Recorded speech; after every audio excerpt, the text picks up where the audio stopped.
Product not yet rated.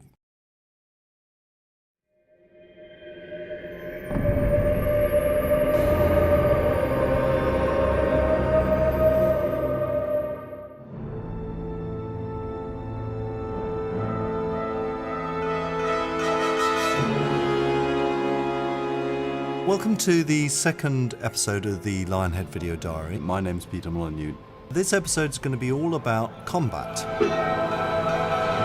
I got into a fight at school and I got my jaw broken. That was pretty nasty.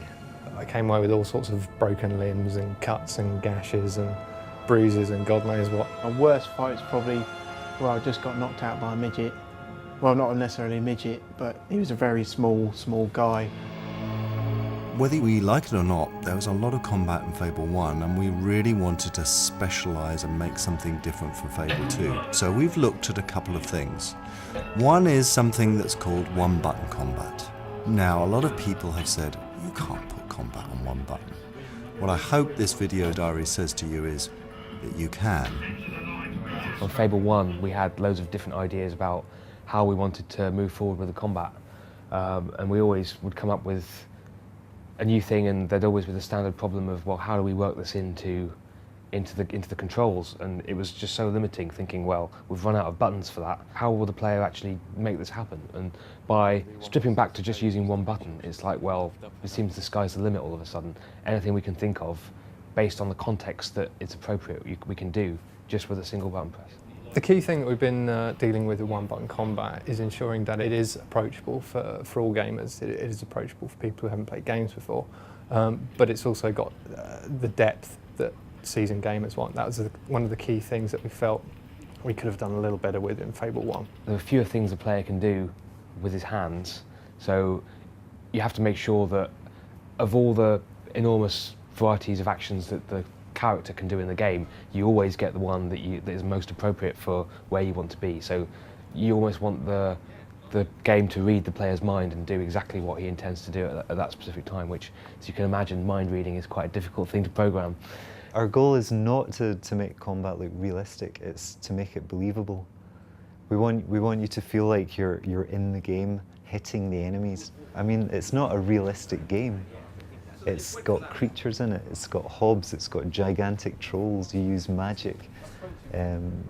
We want the combat to all fit together in this world, and we want the world to be believable. The character in the game, we like to think, is smarter than any character in any game before this, as far as combat's concerned. He always knows where he is, he always knows what's around him, and is going to use all items of the environment that he can to basically cause as much damage to his enemies as possible in the coolest way you can imagine. If you're close enough to the enemy and you press attack, you get to smack their head off a log, which is great. And then sets it up nicely for a finishing move.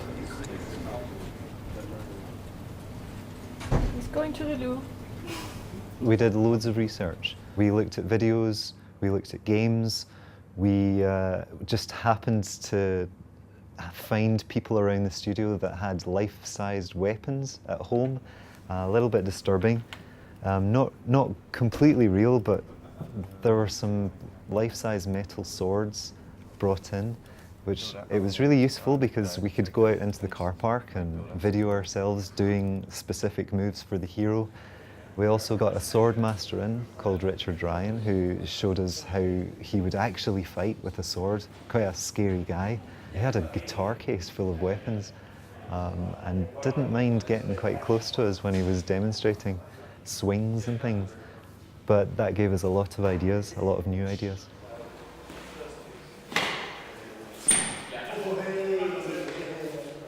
The most important factor in making combat believable is the reaction of the enemy.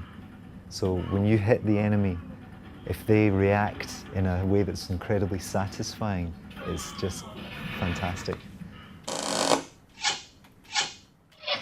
We're looking at perhaps unlocking certain elements of the combat further along down the storyline, so that instead of having everything available from the start, your character becomes more skilled as the story progresses. The most exciting introduction to Fable is the flintlock pistol, which comes with a complete design and style of Fable 2, which is a highwayman. And without highwaymen, you have to have guns. I'm very confident actually that we're going to cover everything that, well, I'll never say everything that a player will want to do because there's some pretty weird players out there from the mail we get. But I'd say 95% of what people want to do, I think we're going to get in there. Absolutely. When it comes to combat, nothing beats a good old game of English football. Lionhead challenged fellow Microsoft game studio Rare at a recent match. The footy against Rare was fantastic. We really want to try and make it a regular thing, really. Just a regular drubbing that we can dish out to them. How's the match going, Wood? It's going pretty good. Are you winning? We are, with 2-0 up front. Go Lionhead! And just for the record, who won? Lionhead or Rare? Lionhead, wasn't it, I think? Yeah, absolutely. Lionhead.